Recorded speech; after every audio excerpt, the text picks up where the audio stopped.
بەناوی خۆی گەورە سڵاوتان لەبێت بەڕێزان. هەرێمی کوردستان لە قەیرانێکی خوڵی سیاسی و دارایی و ئیداریدایە و قوبات تاڵەبانی جێگیری سەرۆکی حکوومەت هەرێمیش ڕای دەگەنێت چاکسازی ڕاستەقینە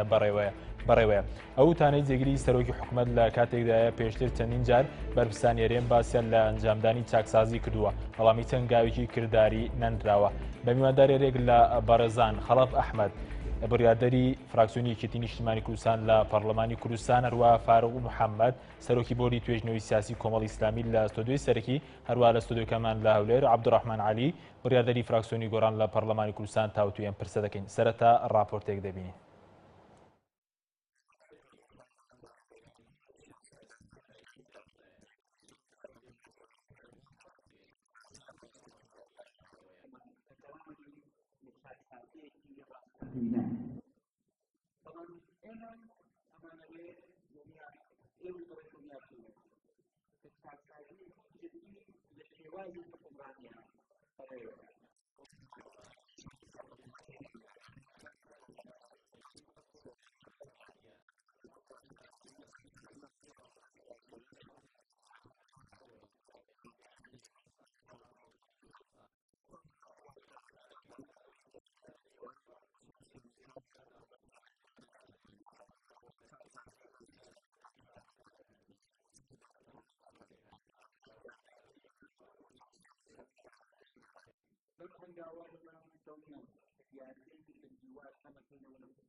دووبارە سڵاوتان لەبێت بینەرانی بەڕێز، سوپاس بۆ میوانەکانم، سوپاس بۆ ئامادەبوونتان. کاک خەڵەف ئەگەر لە بەڕێستانەوە دەست پێ بکەم سەبارەت بە سەرەتا لە چاکسازیەوە دەست پێ بکەین، بە بۆچوونی بەڕێستان چاکسازی چییە؟ بەڵێ بەناوی خۆی گەورە سوپاس بۆ ڕێخستنی ئەو دەرفەتە، سڵاو ڕێزم بۆ هاوڕەکان کاک عەبدوڕەحمان ماوەسە فاروق. لە ڕاستیە بۆ خۆی گەندەڵی یەکێکە لەو دیاردەباوانەی کە لە دنیای بەڕێوەبردننی دەستگایەکی بچووکەوە تاکو و دەوڵەت کە تەمەنی بەڕێوەبردننی ئەو دەستگایە ئەو دەوڵەتە لە 6 مانگ بۆ ساڵە تێپەڕێ معارەزە بۆ ئەوەی کە دووچاری جۆری لە شێوازەکانی گەندەڵی جا گەندەڵی ئیداریە یا گەندەڵی ئابووریە ببێ. ئێمە لە هەرێمی کوردستان لە ماوەی 92 تاکو ئێستا بە چەند قۆناغێکی حکومڕانی خۆماناتیە پەڕوین بۆیە بە چەند قۆناغێکی گەندەڵی ئیداری و داراییاتیە پەڕوین. لەو ئەخیرانە مەسائلی گەندەڵی چووە ئاستێک کە خەتەری بۆ سەر ئەزمموی حکومڕانی هەرێمی کوردستان دروست کرد و خەتەری بۆ سەر ئەو ئەزممونە دروست کرد کە چەندین ساڵە میلەتە خوێن و فرمێسکی لە پێناوە ئەڕێژەیەوە. چاکسازی پرۆسەیەکە پێویستە وەک ئۆکسجین بۆ ئینسان، پێویستە وەک هەردام و دەستگایە کە پێویستی بەوە هەیە دەقێکی یاسایی لە بەردەستی بێت تا ئیش و کارەکانی خۆی پێڕێکخە بۆ هەموو دام و دەستگایەکی ئیداری، دارایی، کۆمەڵایەتی، هەر دەستگایەک کە تۆ بیری شەرکەسە ئیشی تیا بکات مەفروزە چاکسازی لەگەڵ یا بەردەوام بۆ تەمەنی ئەو دەستگایە کە گەندەڵی خەتەری لەسەر سیستەمی سیاسی دروست کردووە لەو ماوەی سەر ئەزمموی هەرێمی کوردستان. بەڵام کێنەوانەی کە گەندەڵیان کردو بۆی ئەو خەتەرە دروست بووێ. بەڵێ گەندەڵی ئەوانەی کە لە حکومڕانیا لە 92 تا کوێسە بەشدار بوون ئەوانە گەندەڵیان دروست کردووە. گەندەڵی وەگوتم ترسناکی لە مەسلەی دروستبوونی گەندەڵی خۆیان نییە کە خەتەر لەسەر دەستگای دروستەکە، بەڵکو لەوە خەتەرتر و ترسناکتر ئەوەیە کە هەنگاو نەبێ بۆ چارەسەرکردنی ئەو دۆخە، هەنگاو نەبێ بۆ ئەنجامدانی چاکسازی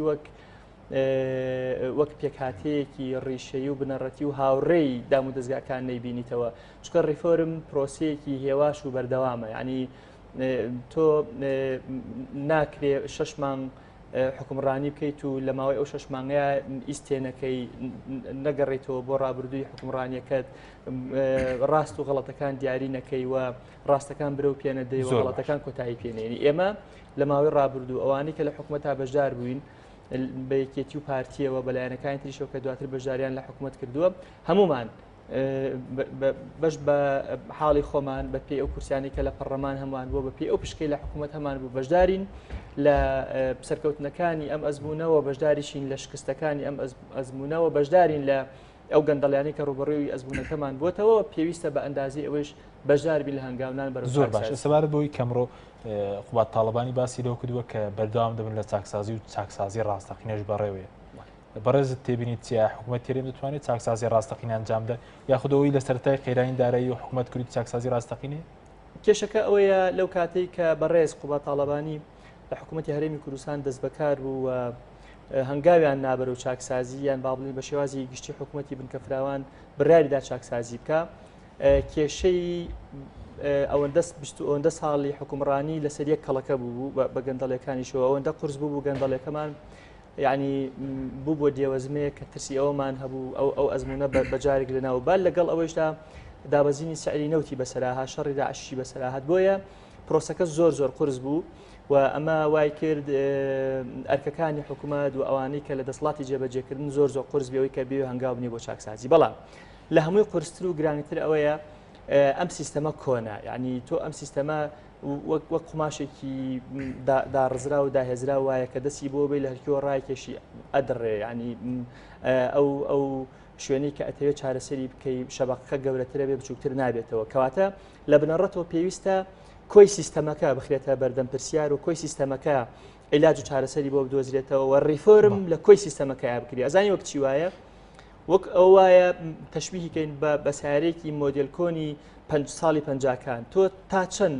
شۆفێری ئەم سیارە مۆدل 50 شارەزا بێ لێزان بێ زۆر تۆکمە بێ ئەم بەڵام لە سیارەکە لە ئەسڵا هەر کۆنە، یعنی ناتوانانی بگەێنێتە مەنزڵ، ناتوانێت بە ڕێگاکەیە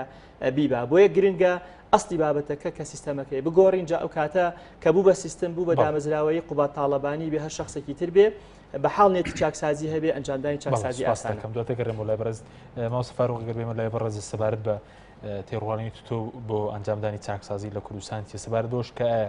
حکوومەت ئەوەی کە کردوویەتی ینی لە سەرای بەتایبەتی قەیرانداری دەکرێت ئێمە ناوی بنین چاکسازی؟ بەڵێ زۆر سواس. دەگومان پرۆسەی چاکسازی پرۆسەیەکی گژیر و هەمەلایەنەوە بەردەوامە و دەبێت لە هەموو سێکتەر و کەرتەکانی حکومڕانی لە وڵاتە بگرێتەوە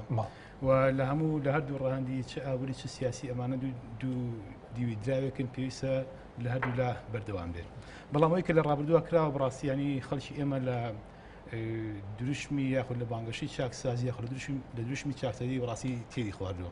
چونکە لە ڕابردووەی کە ئەبینی چەندی لیژنە پێکاتووە لەسەر ئاسی باڵە لەسەر ئاسی حکوومەت لەسەر ئاسی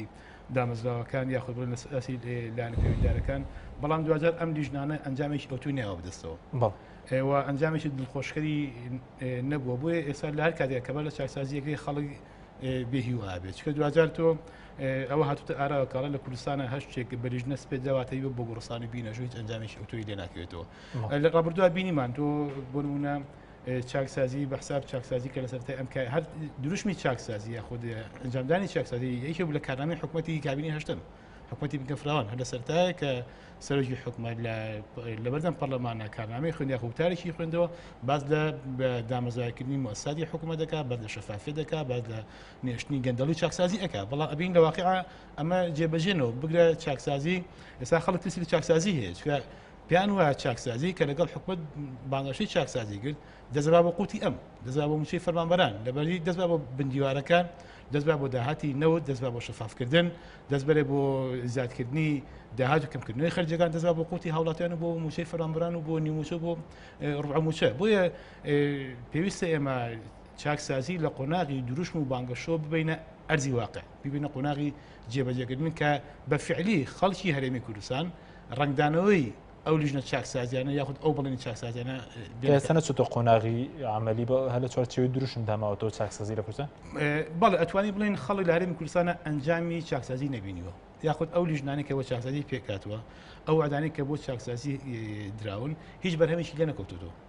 چونکە دوجار ئەمانەی کە بۆ چاکسازی ئەکرێت کار حەکیم چوە ئەبێ ئەمە یەکشتمان لا ڕوون بێت چاکسازی بە موسسا دەکرێت چاکسازی بە شەخص بە دوو شەخص ناکرێت و هەر چاکسازی کە شەخص بیکە لە پێناو خۆبرنە پێشەوەی خۆ پاڵەوانکردنایە کە ئەمە لە هەدەفی چاکسازی لاچێ بێشتەکە بە شخصە ناکرێت بە شخصی ئەکرێت لە پێناومانەوەی شخصێکە کەسێکە چەند کەسێکە کاتێک کە شخصێکی بێت چاکسازی بکە ئەم پێیان بە خەڵک بڵێ یاخود کە خۆگەر چاکسازیش بکە بارحاڵ ئەم چاکسازیش ئەنجامی نییە و تەنها دروشم و بانگەشەیە ئەو بە خەڵکی هەرێمی کوردستان بڵێ کە چاکسازی لەسەر دەستی من دەکرێت کە لە واقع بینی بەڵام ئەوەی بە کورتی بەرز باسرگەنی ئێستا حکومت لە قەیرانی دارەوە چاکسازی لە قوتی خەڵک کردووە لە بیرۆی چاکسازی لە کەرتەن گرنگەکان بکەوتنەوت بەڵێ چاکسازی ئەمە فعلی ئەوەی کە بینین ئەمڕۆ لە هەرێمی کوردستانە موچەی خەڵک بڕاوە موچەی خەڵک بەناوی پاشەکەوتەوە بڕاوە بۆتە نیموچە بۆتە ڕوعموچە بەڵام ئەوانەی کە بندیوارن و بەناسایی بندیوارن موچەی خۆیان وەرەگرن بگرە خانەنشینەکان خانەنشینەکان لەوانە زیاتر وەرەگرن کە لە کار و لە کاری ڕۆژانی خۆیان سپاس دەکەم دواتر گەڕێم بۆ لای هەردوو بەڕێستان ئەگەر بچین لای کاک عەبدوڕەحمان کە بەڕێزیان لە هەولێرەوە لەگەڵمانە کاک عەبدوڕەحمان زۆر سپاس بۆ بەشداریت ئەگەر سەرەتا لەوە دەست پێ بکەین بە بڕوای بەڕێزتان سەبارەت بەو هەنگاوانەی کە بە تایبەتی حکوومەت هەرێم ناوێتی لە سەرەتای ساڵی 2016 کە ناوی لێ ناوە چاکسازی یاخود بڵێن ئەو هەنگاوانە چاکسازین یاخود ناوی ئەمنێتی یا هیچ هەنگاوێکی عملی نراوە بۆ ئەنجامدانی چاکسازی وەڵێ سپاس سەرەتا سڵاو ڕێزم هەیە بۆ میوانەکانت و بۆ بینەرانی تەلەڤیزیۆنی پەیامیش دیارە ئەگەر باسی چاکسازی بکەین ئەو هاوڕێیانە قسەیان لەسەرکردن نامێ قسەکانی ئەوان دووبارە بکەمەوە وەکو وتیان چاکسازی پرۆسەیەکی گژیر و هەمەلایەنە و پێویستە سەرجەم سێکتەرەکان بگرێتەوە بەڵام لێرەدا پرسیارێک دێتە ئاراوە ئایا چاکسازیکردن لە ئێستای هەرێمی کوردستاندا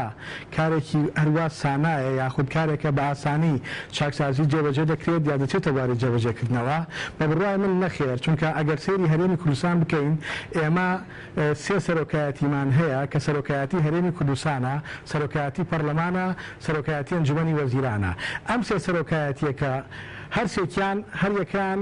جۆرێک لە خەلەل و کێشەی تێدایە بۆ نمونە سەرۆکایەتی هەرێمی کوردستان لە ئێستادا سەرۆکی هەرێمی کوردستان ماوەکەی کۆتایی هاتووە ماوەکەی بەسەر چووە کەواتە ئێمە لە فەراغی لە ڕاستیدا یاساییداین و سەرۆکایەتی پەرلەمانی کوردستانیش باش دەزانین کە لە 12 ئۆکتۆبرەوە کە بەداخەوە سبەینێ دەکاتە 7 مانگ کودەتا یاخود پەرلەمانی کوردستان پەرخراوە کە گەورەترین دەستگای تەشریعیە لە هەرێمی کوردستاندا کە لە بڕای من بە بڕای زۆربەی چاودێرانیش پەرخستنی پەرلەمان لە ڕاستیدا ئاوەیەکی ئەجگار گەورەیە دواتر ئێمە سەرۆکایەتی ئەنجومەنی وەزیرانمان هەیە ئەویش جۆرێک لە ئیفلیجی پێوەیە چونکە چوار وەزیر کە چوار وەزیر و بەرپرسی دەستەوە بەرهێنان کە لە پشکی وجودنەوەی گۆڕان بووە بە بڕیارێکی ناقانونی لە وەزیفەکانی خۆیان دوورخراونەتەوە بۆیە چاکسازی لە حاڵەتێکی لەو شێوە لە هەرێمێکی کوردستانە کە سەرۆکایەتیەکانی ئەمە حاڵی بێت بە دڵنیاییەوە چاکسازی کارێکی وە ئاسان نییە و چاکسازیکردن پێویستی بە ئیرادەیەکی بەهێز هەیە چاکسازیکردن پێویستی بە پلانێکی تۆکمە هەیە بەڵام بەداخەوە ئێمە زۆر جار لە ساڵانی ڕابردووەوە چەند جارێک لەلایەن بەرپرسانی باڵای ئەم هەرێمەوە مژدەی چاکسازی گشتگیر و ڕاستەقینە و هەمەلایەنە بە گوێ کۆمەڵانی خەڵکی کوردستاندا دراوە بەڵام بینیمان و بیستیشمان کە ئەو چاکسازیانە یا ئەو قسانەی کە باسی پرۆژەی چاکسازی دەکرا هیچی نەچۆباری جێبەجێکردنەوە بۆیە ئێستا ئەوەندەی قەیرانی دارایی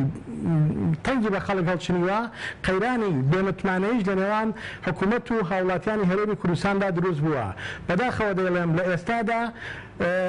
حکوومەت لە دۆڵێکە و هاوڵاتیان لە دۆڵێکی کەیە و هیچ متمانەیەک لە نێوان دەسەڵات و هاوڵاتیانی هەرێمی کوردستاندا نەماوە بۆیە لەلایەکی کەوە ئەگەر سیر بکەین چاکسازیکردن لە ڕاستیدا پێویستی بە کەسانی چاکساز هەیە و پێویستە خەڵکانی کە لە شارەزان لە بواری چاکسازیدا بیکەن ئەم گەندەڵیەی ئەم فەزاحەت ڕاحەتەی ئەم هەموو فەوزایی کە لە هەرێمی کوردستاندا لە ساڵانی ڕابردووە لە ماوەی چارەکە سەدەی حکومڕانی هەرێمی کوردستاندا لە هەرێمی کوردستاندا ئەنجام دراوە لەلایەن بەرپرسانی ئەم وڵاتەوە بووە. ئەوانەی کە ئێستا زۆربەی ئەوانەی کە ئێستا بەرپرس و دەسەڵاتدارن لە هەرێمی کوردستاندا لە چارەکە سەدەی ڕابردوودا بۆ خۆیان کەسی یەکەم و دووەم و سێمی بەڕێوەبردننی ئەم هەرێمە بوون و ئەم وڵاتە بوون. بۆیە ئەگەر چاکسازی نیەتێکیان هەبووە بیان کردایە دەبواە ئەو کاتانە قسەیان لەسەر بکردایە. ئەگەر بەرپرسانی هەرێم لە ئێستادا بەڵێ زۆر باشە نی بەڕێزت باست لەوە دەکە ئێستاوانەی کە ئەمڕۆ لە سەرۆکاتی هەرێم لە سەرۆکاتی حکوومەت ئەوەی کە پەرلەمانیش پەکراوە ینی ئەوانەی کە ئەمڕۆ دەسەڵاتدارن ینی پێ دوای ئەوانە ناتوان چاکسازی بکەن ینی دەبێ سەرەتا چاکسازیەکە لەوانەوە دەست پێ بکات لەوانەوە مەسەلەن گەندەڵی بنە بڕکێت دواتر بۆ سێکتەرەکانی تر دابەزین. چاکسازیکردن لە دۆخێکی ئاساییدا دەکرێت. ئەم دۆخەی کە ئێستا هەرێمی کوردستانی تیادایە وەکوتم سەرۆکایەتیەکان هەریەکەیان بە جۆرێک لە جۆرەکان پەخراوە پەکی کەوتووە لە ڕاستیدا پەخستنی ئەم سەرۆکایەتیانە لە ئێستادا نەک ناتوانرێت چاکسازی ئەنجام بدرێت بە پێچەوانەوە کەش و هەوایەکی دروست کردووە کە گەراکانی گەندەڵی تێیدا نەشونما دەکەن. یعنی تۆ سیر بکە حکوومەتی هەرێمی کوردستان لە 21 دوانزەی 2015ەوە کۆمەڵێک خاڵی 11 خاڵی ڕاگەیاند کە وەکو دەستپێکی چاکسازیەکانی ئایا جگە لە پاشەکەوتکردن ئەوەی خۆی ناوی پاشەکەوت ناوی ناوە پاشەکەوت کە بە بڕوای من و بە بڕۆی شارەزایانیش شتێک نیە ناوی پاشەکەوت بێ تەنها ئەو خاڵە نەبێت جێبەجێ کردووە چ خاڵێکی کەی جێبەجێ کردووە لەو خاڵانەی کە لەو 11 خاڵەی سەرەتای 21 دوانزە ئەعلانی کردو و بانگەوازی بۆ کرد. سیر بکەین ئەو چاکسازیانە کە حکوومەتی هەرێمی کوردستان پێویستە بیکات و نەیکردووە لە ڕاستیدا دەستبردنە بۆ مەلەفە هەستیار و گەڕەکان دەستبردنە بۆ کەی سینەوت دەستبردنە بۆ مەسەلەی باج و ڕسومات و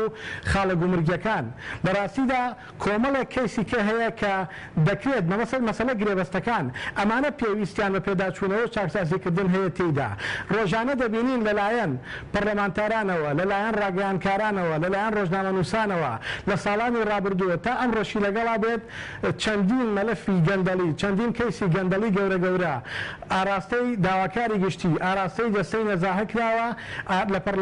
ئاراستەی پەرلەمانی کوردستان کراوە بەڵام کەمترینیان نەک هەر سیر نەکرد پێم وایە کەمترینیان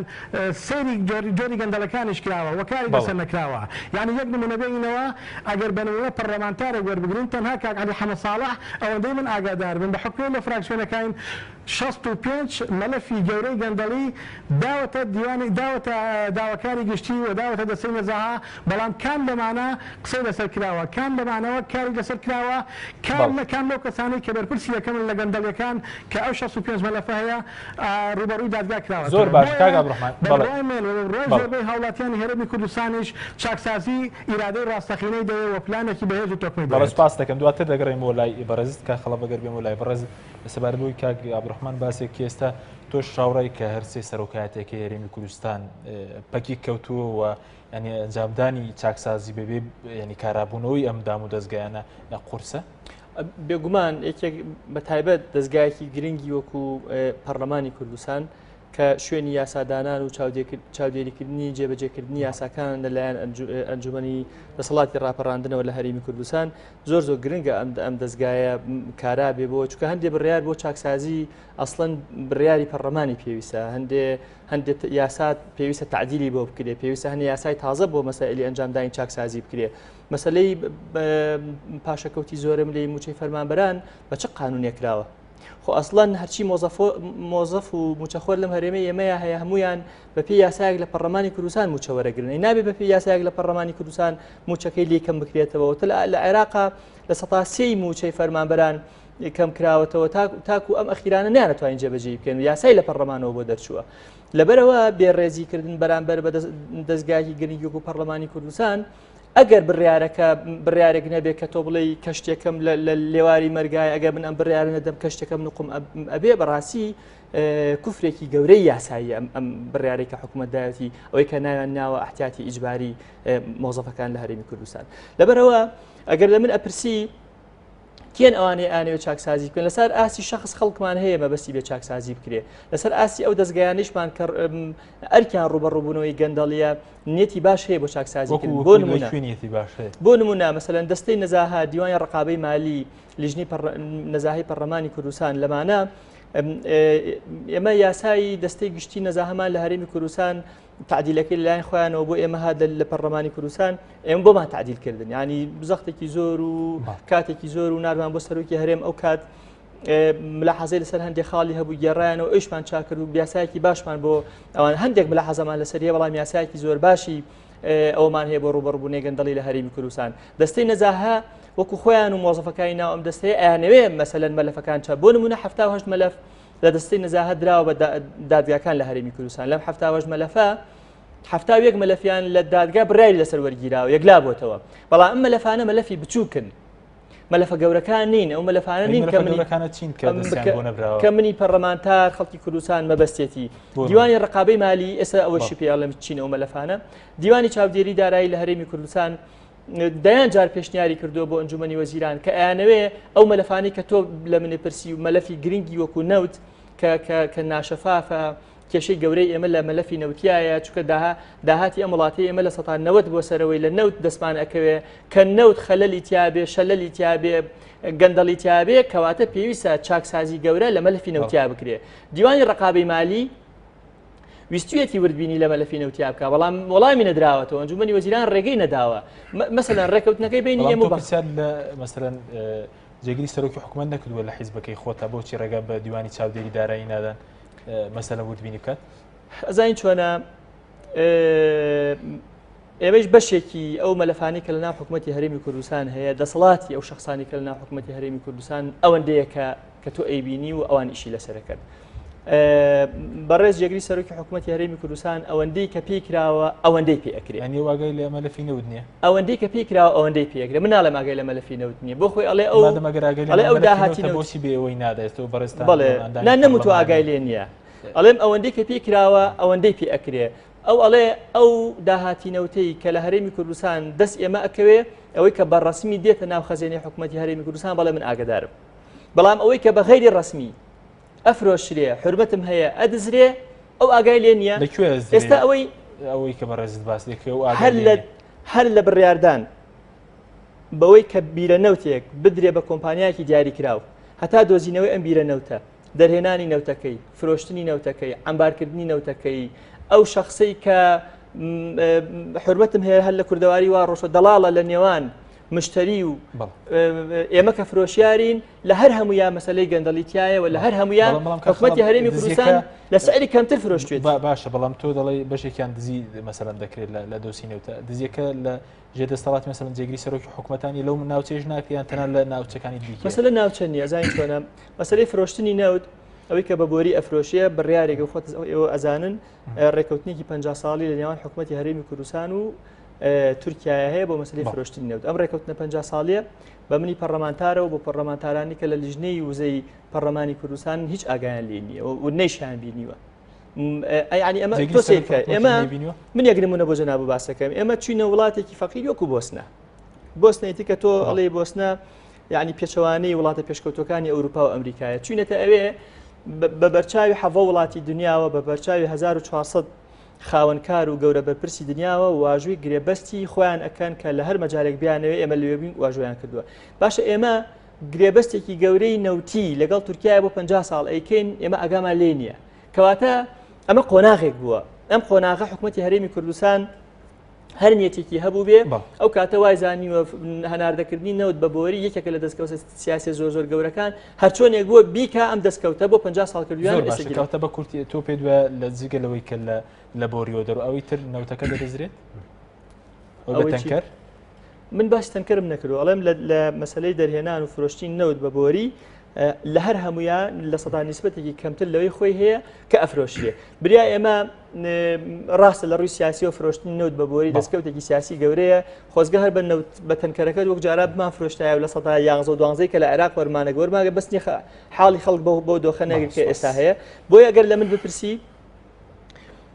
بۆ چاک ناکری ئەم بابەتانە توانای لۆجستی مرۆیی تەکتیکی و تەکنیکی و زالبوونی ئەو مۆزەفانەی ئێمە کە ئەیانێت چاکسازی لە مەلەفانەیە بکەن هەیە بەڵام ئیرادەی سیاسی بۆ ئەنجامدانی چاکسازی بە شێوازێکی بنەڕەتی ئەم ئیرادە سیاسی بەڵێ زۆر باشە ماوەسەفەر سپارت بە چاکسازی ئێمە باز لە چاکسازی دەکەین دەبێت لە کامیانەوە دەست پێکەوە لە چاکسازە سیاسیەکە یاخود چاکسازی ئابووری ئیداری کامیان سەرمەشقە کە بتوانێت ببێتە ئەگەر ئێمە گۆڕانکاری تیاگەن بێتە گۆڕانکاری لە هەرێمی کوردستان بەڵێ بێگومان ئێمە باز لە چاکسازی ئابووری ئەکەین چیکە بێگومان موسسە سیاسەکانی ئەم وڵاتە وە کەسایەتە سیاسەکانی ئەم وڵاتەیەکەن چکە دوجار تۆگەر باز لە شەخصی وەزیریش پێمە پۆستێکی سیاسی و سیادیە ئەگە باز لە وەزارەتێ بکەی باز لە ئەنجومەنی وەزیران بکەی باز لە سەرۆکایەتەکانی ئەم هەرێم بکەی ئەمە موسسەی سیاسی و پۆستی سیاسی کەواتە سیاسیە کە بەنایاسایی کارە سیاسەکانی خۆی بەڕێ بکە بێگومان ئەمە ئومێدی لێ ناکرێت چاکسازی ئابووری بکە و دوو تێڕوانینیشمان هەیە ئایا سیاست لە خزمەتی ئابووریدایە یا ئابووری لە خزمەتی سیاستدایە کاتێ ئابووری بخرێتە خزمەتی سیاستەوە ئەوەی ئەمڕۆ لێبەر هەندێک کە هەرێمی کوردستان نەگوزارێ واتە ئابووری بەکاردێنرێ بۆ مانەوە لە دەسەڵاتە بۆ بەرەو تاگڕەوی بوون بۆ بەرەو جەمسەر بوون ئابووری خێ خزمەت سیاست و ئەم لە کوردستان ئەمە ئەگوزارێ بە پێچوانەکەەوە ئەبێ ئێمە سیاست بخێنە خزمەتی ئابووریەوە واتە موسسە سیاسەکانی ئەم وڵاتە کار سیاسی ئەم وڵاتە بە یاسا سیستەمی ئابووری و سیستەمی ئیداری و سیستەمی سیاسی داریم کوردستان ڕێک بخەن واتە سیاست خزمەتی ئابووری خزمەتی سەر ئێمە لە چاکسە سیاسەکە و لە ئاڵگۆڕی دەسەڵاتەوە دەوێت دەست پێ بکەین بێگومان ئەبێ ئێمە لە سیستەمی سیاسی ئەم هەرێمە دەست پێ بکەین و لە چاکسازی سیاسی و دەست پێ بکەین چکە دوجار ئەم چاکسازە سیاسانی ئەبێتە هەوێنی چاکسازی ئابووریش چکە و شتێکی کە ئێمە بێ هەنە شتێک بیکەین بە یاسایی یا بیکەین بە عورف بۆی چاکسازی لە وڵاتە بەرەو پێشە بڕۆ یەکەوتمانە بێت چاکسازی لە خزمەتی باشترکردنی گوزەرانی هاوڵاتیان و خەڵکی کوردستانە بێت نەگە پێچەوانەوە نابێت چاکسازی لە خزمەتی مانەوەی شخص و حیزب و پێدوایەوەی کە کراوە لە خزمەتی مانەوەی خەڵکی بەڵێ واقعەکەی بینین یعنی ئەمڕۆ هەرێمی کوردستان بۆ بەم دۆخە لە نەعەدالەتی و لە بڕینی موچە و لە گەندەڵی و ناشافی ڕۆشتووە لە پێناومانەوەی خەڵکێک یاخود موسسەیەک یاخود لانەیەک لە حکومڕانیە ئەوەی تەدەخلی حیزب لە حکوومەتە لە خزمەتی بەرژەوەندی حیزبی و شخصیە قەت لە خزمەتی هاوڵاتیان و خەڵکی کوردستانە نییە و ئێمە بێشت هەنش بکەین بە عورف یاخود بیکەین بە یاسا هیچ کەسێکی ئەم هەرێمە و ئەم وڵاتە لە دوو خولزیاتر لە پۆستەریدا نامێنێتەوە ئەگەر یاسا ئەگەر عورف بێ بین سەری حکومەتی عراقی بکەین بەپێی یاسا نوری مالیکی ئەیتوانی خولیسیان بەردەوامی لە پۆستەکەی هەرچەنە فشاری زۆری بۆ کرا لەژێر فشار ناچاکرا سەحبکە بەڵام دوجار سەحبی کرد هەرچەند یاساش ڕێگری لێ نەکرد بوو بەڵام لە هەرێمی کوردستانە بە یاسا ڕێگری لە موسسەیەک لە بەرپرسی موسسەیەکی ئەم وڵاتەیە کە نامێنێتەوە بەڵام بە ناسایی لە شوێنی خۆی ئەمێنێتەوە ئەمە بۆ وەزارەتەکانی دروستە نابێت شخصێکمان هەبێ وەزیر بێ لە دوو خول زیاتر خەڵکمان هەیە وەزیری سامانە سروشتیەکانە چەند خولێکە وەزیرە ئەم وەزارەتە ئەنجا هەج وەزارەتێک بێ لە ماوەی دوو خول زیاتر بەرەو تاگڕەوی ئەڕوا بەرەو ناشەفافی ئەڕوا بەرەو قۆڕەخکاری ئەڕوا بەرەو گەندەڵی ئەڕوا ئەمە سروشتی ئینسان وایە کە تۆ زۆر لە شوێنێک مایتەوە مهتەم نابی و ئیتر بەرژەوەندی شخصی حیزبی تەیەکەوێ و کە تۆ خود لەژێ مراقبەی ئەوەشان نەبینی کە دوای 4 ساڵ 8 ساڵ زابێت و محاکەمە کریت و یاخود لێپرسێنەوەی سەباردەوەی کە کاک خەڵف و کاک عەبدوڕەحمانش باسییان کرد بەبێ مؤسسات دەکرێت ینی تاکسازی بکرێت کە خەڵف باسی مەسەلەن وەکو پەرلەمان مەسەلەن پاکراوە بەڵێ ئێمە توان بە چی کرێ بە یاسایەکری چی یاسا دەرەکە لە وڵاتەیە پەرلەمانی کوردستانە یاسا دەرەکە جگە لەوە چیە چاودێری حکوومەت دەکات بێگومان لە دوای پەخستنی پەرلەمانی کوردستانەوە قەیرانەکانی هەرێم یاخود گەندەڵەکان ڕوولاکشان کردووە هەرچەنە پەیامی چاکسازی بەرز کراوەتەوە و دروشمی چاکسازی بەرز کراوەتەوە چکە دوجار ئەو پەرلەمانە یاسا دەرەکە بۆ چکە کە وەزارەتی تعلیمات دەرەکە مەزاجی شخصی تیا بەکاردێت تۆ یاسا ڕێگرە لەوەی کە موچە ببڕی بەڵام باتی بە تعلیمات بەڕێنمایی موچەت بڕوە کە پێچوانی یاسایە دوای چی مراقبەی حکوومەت دەکات چی مراقبەی وەزارەتی سامانە سروشتیەکان و وەزارەتی دارایی وەزارەتی تیجارەتی پەرلەمان بیکە پەرلەمانێک کە پەککەوت بێت توانای دەرکردنی یاسای نەبێت توانای چاودێریکردنی نەبێ و بودجە نەبێت لە پەرلەمان پەسەندیکە بەو شێوە عەشوائیەوە بودجە لە تاریکیە بڕوات و بێت و بڕۆ داهاتی نەوت خودی سامانە سروشتیەکان لە راپۆرتە ناڵە ببینێتون بە چەند فڕۆشتووە کەسیش نییە متابعی بکرا و چاودێرگا بڵێ بە چەند فڕۆشت داهاتەکە ئەو داهاتی کاتووە چۆن سەرف کراوە چۆن تەخشان و پەخشان کراوە بێگومان لە غیای موسسە هەر بیدای وتم چاکسازی بە موسسە ئەکری و سەرکتری مؤسسەی ئەم وڵاتە بردێ لە پەرلەمانی کوردستان کە نوێنەرایەتی هەموو چین و توێژگانی خەڵکیە و هەموو لایەنە سیاسیەکانی تیا و شەرعیترین سەرۆکایەتی پەرلەمانە کە بەدەنگی خەڵک پەرلەمان دەگرێمەوە لای دووبەڕێستان. کاک عەبدوڕەحمان ئەگەر بێمەوە لای بەڕێستان سەبار بووی کە ئێمە دەبێت لەکوێوە چاکسازی پێ بکەین دەست پێ بکەین ئایا لە خوارەوە یاخود لە هەڕەمی دەسەڵات و لەسەرەوە دەست پێ بکەین بۆ ئەنجامدانی چاکسازی؟ چاکسازی وەکوتمان کارێکی گشتگیرە و هەمەلایەنە پێویستە لەسەرەوە بۆ خوارەوە لە خوارەوە بۆ سەرۆ چاکسازی دەست پێ بکەین. بەڵام ئەوەی کە پێویستە ئەوەی کە جێی داخە ئەو برادرانەی کە لیژنەیەکی چاکسازی ئێستا بە حساب دروست بووە دێن لە کەیسێکی وەکو موچەی فەرمانبەرانەوە دەست پێ دەکەن کە بە بڕای من فەرمانبەرانی کوردستان دوو دانە ساڵە ئەوەندە هەڵوێستێکی جوانیان بووە کە نەیان هێشتووە دامودەستگاکانی ئەم هەرێمە پەکی بخرێت دامودەستگاکانی وەزارەتەکان پەکی بخرێت بەڵام بەداخەوە لە جاتی ستایشکردن ئەوە سپاس و ستایشەکە بوو کە موچەکانیان بوا لێکردن. دەبێت ئەوەڕانش باسییان کرد ئێمە کەسی گەورەمان هەیە چاکسازی ئەبێت لە جنگە ئەساسیەکانە بکرێت و پێم وابێت چاکسازی تەنها چاکسازی دارایی نییە، چاکسازی سیاسیمان هەیە، چاکسازی ئیداریمان هەیە، چاکسازی داراییمان هەیە چونکە لە هیچ بە تەجروبەت سەلماوە لە هەموو وڵاتانی دنیا چاکسازیکردن تەنها لە بواری کارگەر و داراییدا بەبێ چاکسازیکردن لە بواری سیاسیە لە ڕاستیدا نەجاحەتی نێناوە و سەرکەوتوو نەبووە. بەداخەوە دەڵێن لە هەرێمی کوردستاندا هەموو سێکتەرەکان ئالوودە بووە بە گەندەڵیەوە هەر لە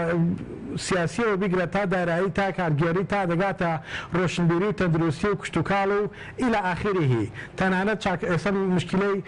قەیرانی یاساشمان هەیە کە کۆمەڵێک لە یاساکان پێویستیان بە هەموارکردنەوە تعدیلکردن هەیە. کاک خەڵەت باشیوێت لە پەرلەمانی کوردستانە ئەو بڕیارانەی کە ئێستا حکوومەتی هەرێمی کوردستان دەری کردووە لە ڕاستیدا هیچی شەرعێتی نییە چونکە یاسا لە پەرلەمانی کوردستاندا دەبێت هەموار بکرێتەوە. بە یاسا سیستەمی موچەی فەرمانبەران ڕێکخراوە دەبێت بە یاسا سیستەمی موچەی فەرمانبەران دەستکاری بکرێتەوە. پەرلەمانی کوردستان ئەوە حاڵەکەیەتی کە دەیبینین و من پێشم وایە پەخستنی پەرلەمانی کوردستان لەم ئانوساتەدا کە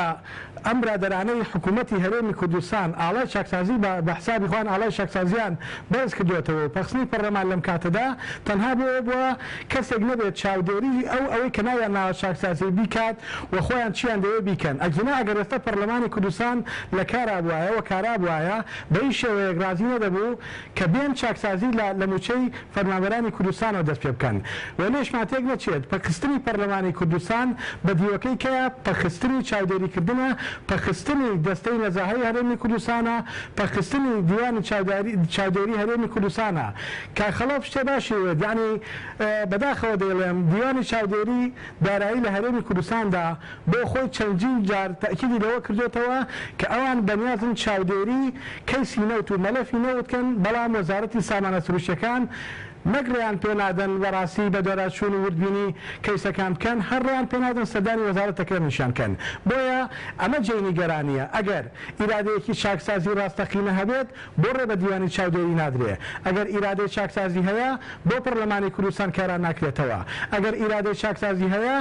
بۆ دەستەی نەزاهەت تا ئێستا دوو کەسمان نەبینی لە هەرێمی کوردستاندا کە سیخناخ بۆ بە گەندەڵی و هەزاران خەڵکی گەندەڵی تایە بۆ دوو کەس دادگایی نەکرا. من حەزەکەم یەک ئامار بڵێم کە لە ساڵی 2015 پێم وابێت لە مانگی دا دەستمان کەوت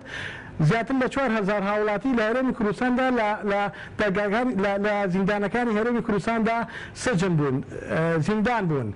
ئەمانە کە سەیرمان کرد پێم وابێت 20 بۆ 22 کەسیان لەسەر کەسی گەندەڵی کە ئەمانە گەندەڵی زۆر سادە لەسەر پاکە تێجگەرە یا بردننی غازێ یا بتلە غازێک لەسەر ئەم حاڵەتانە و هاوڵاتیانە گیراون و زیندانی کراون. لە کاتێکدا دزە گەورەکان لەسەرەوەیە و من گەشتمەتەوە قەنەعاتە ئەم هەرێمی هێندە سیخناخ بووە بە گەندەڵی پێویستە سەر لەبەری دەستکاری بکرێت لە ڕاستیدا. یعنی بەڕێزت باز لەوەکەی کە دزە گەورەکان لەسەرەوەن ینی لەکوێی دەسەڵاتدان دزە گەورەکان ئەمڕۆ خۆ باشکرا دیارە یعنی دزە گەورەکان یاخود ئەوەی کە گەندەڵە گەورەکان لە ڕاستیدا لە تۆپی دەسەڵاتان و ئەوانن کە ئەم هەرێمی کوردستانیان لە ساڵانی ڕابردووە تا ئێسێشی لەگەڵا بێ بەڕێوە بردووە یعنی گەندەڵی شتێک نییە من باسی بکەم هەموو هاوڵاتیانی هەرێمی کوردستان لە هاوڵاتیەکی ئاسایی تا دەگاتە بەرپرسێکی باڵای ئەم هەرێمە زۆر باش دەزانێت گەندەڵی گەورە کێیە دزی گەورە کێیە ئەوانەی کە بە هەدەردانی گەوریان داوە لە هەرێمی کوردستاندا کێیە ئەم هەرێمی کوردستانە سیخناغ بۆ بە گەندەڵی من یەک نمونە باس کەم هەر وەکو ئەڵە جارێکیان کابراایك دەچێت ماسی بکرێ لای ماسی فرۆشێک سەری ماسیەکە دەکا ئەڵە بزانم ماسیەکە کۆنە یا تازەیە لە کلکەوە سەیری دەکات ماسی فرۆشەکە پێڵە کاکە تۆ تەواویت خەڵک کە سەیری ماسی دەکات بۆ گەنی کردبێ یا بە سەرچوو بێت لە گوێکانیوە سەیری دەکات ئەڵێ بابە دەزانم بۆ گەنی کردووە لەسەرەوە بەڵام زانم بۆ گەنیەکە تۆتە کلکەکەیەوە هەرێمی کوردستانیش ئەوەندە سیخناغ بۆ بە گەندەڵیەوە بەداخەوە دەیڵێم هەموو سێکتەرەکانی گرتووەتەوە هەموو ینی سێکتەرێک شک نابن بە حکمەوەی ئێمە ئەو ماوە مدەیە کە بەردەوام بە دۆراچوومان دەکرد بۆ لە لیژنەکانی پەرلەمانی کوردستاندا بەرپرسانی هەرێمان بانگ دەکرد زۆرێک لە بەرپرسەکان لە ڕاستیدا ئاهوناڵیان بۆ ئەوانەی بەدەست گەندەڵیەوە من لە 100% لەگەڵ ئەو قسەی هاوڕێیانم ئەم هەرێمە خەڵکی دڵسۆزی تێدایە ئەم هەرێمە خەڵکی تایە زۆر پاک و بێگەردە بەڵام ئەوانە لە پەنجەکانی دەستێ ناپەڕێن گەندەڵەکانی ئەم هەرێمە هێندە زۆر لە ڕاستیدا پندێگەیە لە چەند بێت چەقەڵ نابێت بەڵام چەقەڵەکانی ئەم هەرێمە هێندە زۆرن لەناوبردنیان کارێکی وە ئاسان نییە بۆیە ئەگەر بەرپرسانی ئەم هەرێمە دەیانەوێت چاکسازی بکەن لە ڕاستیدا دەبێت لە سێکتەرە گەورەکانەوە چاکسازی بکەن لە ڕاستیدا دەبێت چەند بەرپرسێکی باڵای گەندەڵ لە هەرێمی کوردستاندا ڕوبەڕووی دادگا بکەنەوە و پیشانی کۆمەڵانی خەڵکی کوردستانی بدەن ئەگەر نێتی ڕاستەقینیان هەیە کە ئەوانەی گەندەڵی دەکەن ئاوا ڕوبەڕووی دادگایەکەین و ئاوا سزایان دەدەین لە هەموو دنیا ینی سێرم پێدێت لە وڵاتێکی وەکو عێراقا کە حاڵی زۆر شێواوە لە ئێستادا ئەنجومەنی وەزیرانەکەی هەفتانە کۆبوونەوەی خۆی دەکات بەڵام لە هەرێمی کوردستان کە جمەی دێ لە گەندەڵیا قەیران لە دوای قەیران دێتە سەرمان سێ مانگ جارێک ئەنجومەنی وەزیران کۆ دەبێتەوە ئەوەتەی حکوومەتی هەرێمی کوردستان لە 2014 دروست بووە بۆ 11 کۆبوونەوەی کردووە کۆبوونەوەی وای هەبووە ڕەنگە نووس کاتژمێری خان دەبێت لە کاتێکا دەبوایە بەرپرسانی ئەم هەرێمە بەرپرسانی ئەم حکوومەتە هەموو ڕۆژێک جارێک کۆبوونەوەیان بکردایە نەخشە ڕێگەیان دابنایە پلانیان دابنایە بۆ چارەسەرکردنی ئەو هەموو قەیرانی گرتوێتەوە بۆ ئەوەی ئەرکی قورسی سەرچانی هاوڵاتیان کەمێک لەڕاستی ئاسوکترکەن بەڵام بەداخەوە هەموو پێچەوانەیە بەڵێ دواتر ئینشاءڵڵا ئەگەر کاتە بوو دەگرن وڵاتن کاک خەڵەف سەبارەت بەوەی کە تۆش هاوڕێی ئەوانەی کە ئەمڕۆ لە دەسەڵاتن چاکسازیان پێ ناکرێت دۆخێک دروست بووە ئەم دۆخە فەرزی ئەکا بەسەر ئەوانەی کە ئەم وڵاتە بەڕێوە بن کە مەفروزە چاکسازی بکەن ئەگەرنا دوو خیار لە بەردەستی ئەم دەسەڵاتدارانی هەرێمی کوردستان و هەمومان هەیە یان ئەبێت چاکسازی ئەنجام بدەیت یان ئەبێت تەمەنی ئەم حکومڕانیە ئەم هەرێمە بەرەو کۆتایی ئەڕوا بێ کۆتایی پێبێنی چۆن کۆتایی پێدێت ئیمپراتۆرەتی گەورەیەک و عوسمانی جگە لە چاکسازی چیتر ڕووخاندی وتانزانن کوێی دنیای داگیر کرد بوو ئیمپراتۆرەتی عوسمانی چاکسازی ڕووخاندی بۆیە حکوومەتی هەرێمی کوردستان لە ڕووی هێزەوە برا پێشبڕگەکانمان لە بەرەکانی شەڕ شەڕەکەن بە قوتی گیر و گرفتێکمان نیە لە ڕووی قاعدەی جەماوەری ئەم میلەتەوە ئەوەندە بەدبەختیمان لە ڕابردوو بینیوە بە هەموو قسەکانی ئەم دەسەڵاتدارانە ئەم سیاسیانە ئەم سەرکردەی ئەم حیزبانە باوەڕ ئەەکەین قەنەعەتمان کردووە ژانی لەدایکبوونی دەوڵەتمان بینی بەڵام دەوڵەتەکەشمان لەدایک نەبوو بەرگەمان گرتووە کەواتە ئەوەی کە ئەمێنێتەوە بڕیاردانە بۆ ئەنجامدانی چاکسازی ئەگەرنا ئەم هەیکەلەتی ئیداری کە ئێمە دروستمان کردووە هەرسێنێ لە قۆناغەکان لە ڕابردوو بە قەناعەتی من ئەمان توانیان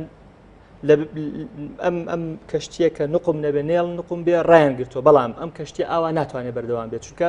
خەڵکی کوردستان لە دۆخێکی زۆر خراپە یازانی لە دوای ئەوەی کە احتیاتی ئیجباری موچەی فەرمانبەران کراوە ژیانی خەڵک چۆتە دۆخێکەوە کە ئەسڵەن ناتوانێت ئیداری ماڵ و ناڵەکەی خۆی بدا و بە پێچەوانەیشەوە هەندێک خەڵک کە بەحساب مۆزەف و موچەخۆری ئەم وڵاتەن و مۆزەفی ئەم دەوڵەتەن بەعکسەوە پارەی بەردەسی ئەوان زیادی کردەوە نەکەمی کردووە ئێوە زانن لە دوای ئەوەی کە احتیاتی ئیجباری موچەی فەرمانبەران کراوە وەزیرێک پارەکەی بەردەسی بۆ بە 12 میلیۆن دینار نەک بۆ وەزارەتەکەی بۆ وەزیر کە سەرۆکی دیوانی ڕقابەی مالی مافی ئەوەی نییە بەڵێ لەم کابینەیە کە ئەم چاکسازی ئەنجام هەموو وەزیرەکانی حکوومەتی هەرێمی کوردستان پارەکەی بەردەستیان ئێستا زیادی کردەوە نەکەمی کردبێ آخر پارەی شخصی خۆ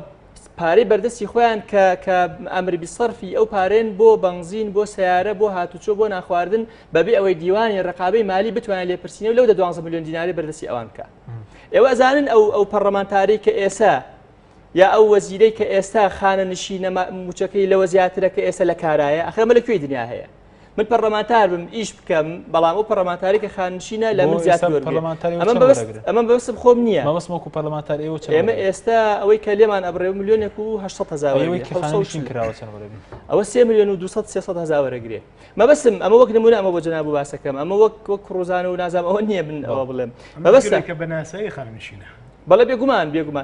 ئەوەشی کە بە یاسا خانشین کراوە مەسەل پەرلەمانتارەکانی خولەکانی پێشوو بە پیاسا خانشین کراون بەڵام ئێستا لە 150 موشەکانیان ئەبڕێکەواتە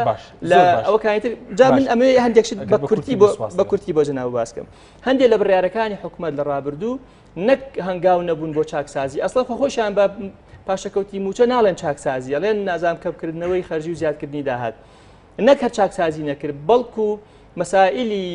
ڕۆتیناتی ئیداری لە وڵاتەیە زیاد کرد ئێستا هاوڵاتیەک ئەگەر لە ڕابردوو بە یەک جار سەردانی بۆ دایرێکی شەکەی تەواو بێسە بە 6 جار سەردانیکردنی بۆ دایرەی شەکەی تەواو نابێ ئێستا ئەو مۆزەفانەی کە تۆ لە 130 و لە 140 موچیان پێ ئەدەی دەوام ناکەن خۆ حکومەت وا ئەزانێ خەڵک بێدەنگا لەوەی بێدەنگە کە ڕازین بۆ بڕیارەی ئەوەندایە ڕازی نییە بەڵام کابرا ناچارە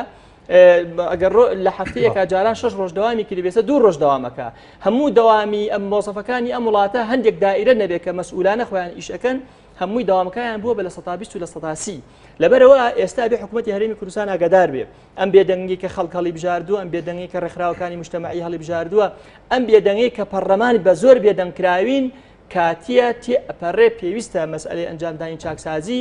ڕێچکە بگرێ هەنگاو هەڵبگرێن تاکو بتوانین چاکسازی ئەگەر ناڕوخین پێدوای حکوومەت هێرم دەڕوخێت من لەو کاتێک کە حکوومەتی هەرێم و هەموو خەڵکان کە لێکدانەوەیان بۆ بابەتەکان کە زۆر ڕەشبین بوون من قسەیەکی جیاوازم لە خەڵک کردو ئەسڵان لە 8 مانگی ڕابردوو قسە هەبوویان و لە مانگی 3 و 4 حکوومەتی هەرێمی کوردستانە ئەڕوخێ بەڵام من قەناعەتم وا بۆ ناهێڵن بڕوخێ دەرگای تر هەیە ئێمە لەبەر ئەوەی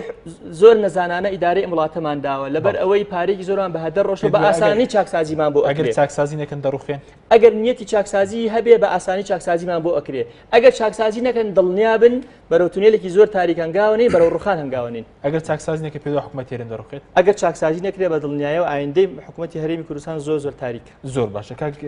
ماوسپارۆ بگرم و لە بەرز سەبارەت بەوەی کە تۆش هاوڕای کە ئەم دەسەڵاتی ئێستا چاکسازی پێ ناکە و کە خەڵەفی و چارنووسێکی نادێر لە بەردەمیدا هەیە من ئەفم کەی من نەموتکەی ناکرێ وتومان نیەتی سیاسی بۆ ئەنجامدانی چاکسازی زۆر لاوازە ئێستا خەڵکەیە لەسەر راپۆرتی لیژنەی ببرە ماوساگیان لەسەر راپۆرتی لیژنەی دەستپاکی لە پەرلەمانی کوردستان دەزگیر کراوە خەڵکەیە مەلەفی ئێمە مەلەفیمان داوە بە محکەمە مەسەلەن دەزگیر کراوە لە ئاستی باڵایە بەڵێ بێگومان ئەگەر ئیرادەی چاکسازی لای دەسەڵاتداران ئەم هەرێمە هەبووە واقعی ئەمڕۆ بە ڕۆژە ناگەشت چونکە ئەوانی کە ئەمڕۆ لە جومەکانی باڵای حکوومەتی هەرێمی کوردستان و لایەنە معنیەکانن زیاد لە چەندین ساڵ لەو پۆستانن زیاد لە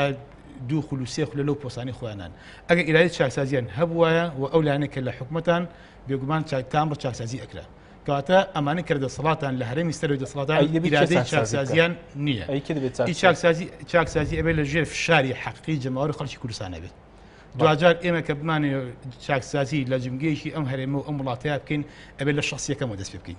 ئەگەر بمانێت چاکسازی لە وەزارەتێکا بکەین ئەبێ لە شخصی وەزیرەوە دەست پێ بکەین چونکە چاکسازیدا گوتی ماسێکە لەسەرەوە بۆگەنەکە تاکو ئەگاتە خوارەوە کەواتە چاکسازی لە خوارەوە ناکرێت ئەمە ڕۆتیناتە ئەمە کاتکوشتنە ئەمە زۆر باشە یاسا سەرۆر بە تۆ پێ دوای ئەوەی کە لە هەرێمی دەسەڵاتە لەکوێ بوون ئەگەر یاسا سەرۆر ئەگەر یاسا سەرۆر وای بێگومان ئەمە لە کەیسەکان لە دادگا بوو ئەگات دادگا بڕادە ئەمانە شوێنە حەقی خوان کوێ بەڵام بووی کە لەم هەرێمە چاکسازی بکرێت یاخود ئێمە تازە بە تازە بە پرسانی ئەم وڵاتە ئەڵێن لایەنی سێم کۆمپانیایکی بیانی دێنین بۆی کە چاودێری داهاتی وڵاتە بکە ناڵن دیوانی چاودێری دارایی ڕقابەی داهات و خەرجیەکانی حکومەت بکە ئی وەزارەتە معنیەکان بکە ئیزهامانە سروشتەکان بکە خێرەچن کۆمپانیایکی بیانی ئێنە بۆی ئەمیشتان بۆ بکە دیوانی ناوخۆی ئەیکە مؤسسەیەکی ناوخۆی هەرێمی کوردستان ئەیکە نایڵی بەڵامشی کۆمپانیایکی بیانی ئێنی ئەمە چەنی بچن دوجار ئێمە لەبەردەم شتێکی حتمیان کەویش بریتێ لە جارێککە سەر لە نوێی خۆماڵیکردنەوەی نەوت ئەبێ ئێمە لە هەرێمی کوردستان ئەبێین نەوت لە هەرێمی کوردستان خۆماڵی بکەینەوە بۆی ئایندی خەڵک بەرباشی بن. دقیقشمان ماوە بۆ کاک عەبدوڕەحمان دقیقیش بۆ بەڕێستان سەبارەتەوەی ئەگەر ئێمە چاکسازی ئەنجام نەدەین و هەرێمی کوردستان و خەڵکی کوردستان ڕوبەڕووی چی دەبێتەوە ئەگەر دقیق سوپاس بۆ بەڕێستان. وڵات سپاس دقیقه دیارە بۆ من کەمە من بەداخەوە ڕەنگە مەجالەکە بۆ من کەمتری بێت بەرحاڵ چاکسازی بۆتە پێویستیەکی حتمی و دەبێت چاکسازی بکرێت و چاکسازی وەک وتمان پێویستی بە ئیرادەی بەهێز هەیە و پێویستی بەوە هەیە هەموو لایەکمان پشتیوانی پرۆژەی چاکسازی بکەین چاکسازیکردن لە سێکتەرە گەورەکان نەک لە خواری خوارەوە دەست پێ بکەین بۆیە بە بڕای من کاتێک کە لەم هەرێمی کوردستانەدا بەرپرس دەبێتە بازرگانیش بازار قۆرغ دەکات چاکسازیکردن کارێکی ئەوەندە ئاسان نییە و چاکسازیکردن ئەوەی کە حکوومەت بە پاشەکەوتی موچە ناکرێت چاکسازیکردن بە زیادکردنی ڕسوماتی هاتوچۆ ناکرێت بەڕاستی سەیرە ئەم حکوومەتە زۆر بێ ئاگایە خۆی لە دوو مانگجارەکانی و موچە چارەکە موچێ دەداتە فەرمانبەران و موچەخۆرانی خۆی کە چی دێ ڕسوماتی لەسەر زیاد دەکات کە ئەمە لە دنیا نییە و ئەمە مای پێکەنینیشە من تاکی دەکەمەوە چاکسازی دەبێت لە مەسەلەی باجا بکرێت چونکە ئەمە لە هەرێمی کوردستاندا 25,000 کۆمپانیامان هەیە لە بەڕێوەبەرەتی گشتی باجا 16,000 کۆمپانیا تۆمار کراوە بەڵام بەداخەوە تەنها 5,000یان باج دەنە حکوومەتی هەرێمی کوردستان ئەوانەی کە یا هەر نایدن یاخود بەخشراون دیارە ئەوەی کە نایدا لە حەجەکەەوە نزیکە و بەرپرسی باڵای لە پشتەوەیە بۆیە چاکسازیکردن ئیرادەی هەموو لایەکی دەوێت و پێویستە چیتر خەڵکی کوردستان بەوەی کە خۆیان نایەن ناوە چاکسازی فری و نەدەن ئەگەر بەدەستیانە چاکسازی گرنگ بکەن چاکسازی گەورە بکەن دەبێت پێش هەموو شتێک ئاشتەوایی لە هەرێمی کوردستاندا بکرێت پەرلەمان کارا بکرێتەوە دامودەستگاکانی حکوومەتی هەرێمی کوردستان کارا بکرێتەوە چونکە چاکسازی بە یاسا دەکرێت و بە خەڵکی پسپۆر و شارەزا دەکرێت ئەندامی پەرلەمانی کوردستان لە فراکسیۆنی گۆران کە بەڕێزیان لە شاری هەولێرەوە لەگەڵ زۆر سپاس بۆ بەرەسانە زۆر سپاس بۆ ێک لە بەرزان کە خەڵەف ئەحمەد بڕیاردەری فراکسیۆنی چێتی نیشتیمانی کوردستان لە پەرلەمانی کوردستان و فاروق محەممەد سەرۆکی بۆردی توێژنەوەی سیاسی کۆمەڵ ئیسلامی کە دوو بەڕێزیان لە سەدوی سەرەکی لەگەڵ مابوو سوپاسیش بۆ هاوکارانم سوپاسیش بۆ بینەرانی بەڕێز سوپاتان لەگەڵ